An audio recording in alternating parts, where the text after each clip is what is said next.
Don't worry, baby. Safe now. Ron Paul, you know, is in a revolution. They're sick and tired of what they're getting, and I happen to be lucky enough to be part of it. What are you guys talking about, you know? Half ago to get involved, and that has to do with our foreign policy and the war in the Middle East, because I see it so damaging to us around the world, as well as something we can't afford, and now we're facing a financial crisis. And but I can't get that many allies in Washington. I mean, they are continuing to spend on war and wealth. And you will select the next president of the United States of America. I think elections are about the future. But how do you determine what will happen in the future? Well, you have to look to the record. You have to look to what we say in campaigns. The way I really fear it is we have drifted into a condition that we were warned against, because our early founders were very clear. They said, don't be willing to sacrifice liberty for security. Today, it seems too easy that our government and our Congresses are so willing to give up our liberties for our security. I have a personal belief that you never have to give up liberty for security. You can still provide security without sacrificing our Bill of Rights.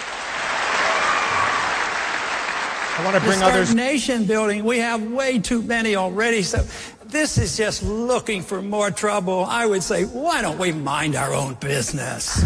But don't you want to see a Republican in the White House? Well, that's secondary to wanting the Constitution defended and wanting the country to go in the right direction, bringing peace around the world, having sound money and balanced budgets. All the things the Republicans, you know, traditionally have stood for. That's more important than just having a Republican. We have to know what we believe in. Too far is foreign policy. They're upset with what they view as isolationist views, especially when it comes to fighting the war on terror. Yeah, and I think that is a false charge about isolationism. Isolationism is when you put on tariffs and protectionism, and you don't want to trade with people and you don't want to travel. And mine is the opposite. Mine is really very open. But I don't want troops around the world because I think it hurts our national defense. By having too many troops, it helps bankrupt our country. The wars that we have been fighting that were undeclared and, from my viewpoint, you know, illegal and unconstitutional. But in the last 10 years, this foreign expenditures around the world has contributed about $4 trillion worth of our debt. So we can't change that. But I think we're better off served. Our national security is better off by a different foreign policy. That's my argument. But for instance, drones. A lot of people say that the drones have been terrifically effective. They've taken out a lot of the al-Qaeda leadership. It doesn't involve putting troops on the ground. It's cheap. You know, as I say, it doesn't involve a lot of manpower, and it does strike. It's been very deadly in its effectiveness. So why are you against drone strikes? Because I don't agree with that assessment, because I think it makes things worse. Because if you have one bad guy and you go after him and say, you know, he's the one, he's an al-Qaeda leader, let's kill him. Well, sometimes they miss, sometimes there's collateral damage, and every time we do that, we develop more enemies. Take, for instance, we're dropping a lot of drone missile bombs, you know, in Pakistan and claim we've killed so many.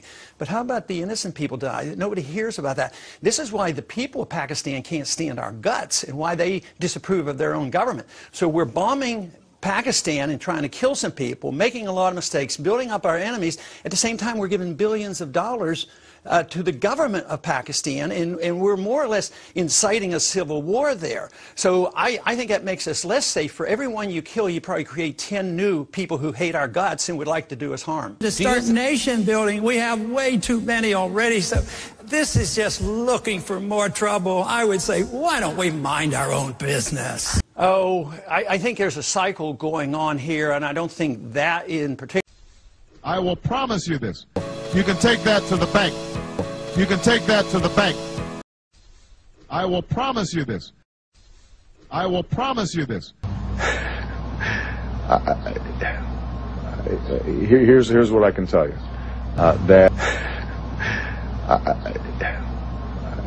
Here's what I can tell you.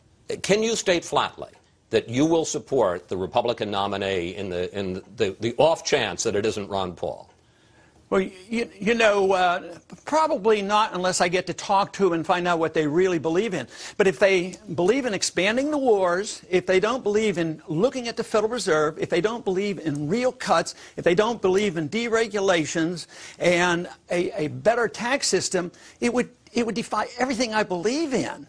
And so therefore I would be reluctant to jump on board and tell all the supporters that have given me trust and money that all of a sudden say, oh, all we've done is for naught, so this support anybody at all because even if they disagree with everything that we do. So does that mean? Oh, I think there's a cycle going on here, and I don't think that is... The majority was elected on the pledge of fiscal responsibility. But so far, it's acting like a teenager with a new credit card. The course. Well, listen, we've never been stay the course, George. This country will stay the course. We will stay the course. We will stay the course, but we will stay the course. What are you guys talking about, you know? Close down Guantanamo, restore habeas corpus, say no to renditions, no to wireless wiretaps. I have said repeatedly that I intend to close Guantanamo, and I will follow through on that. I've said repeatedly that America doesn't torture, and I'm going to make sure that we don't torture. Those are part and parcel of an effort to regain America's moral stature. Don't worry, baby. You're safe now. You're safe. You're so beautiful.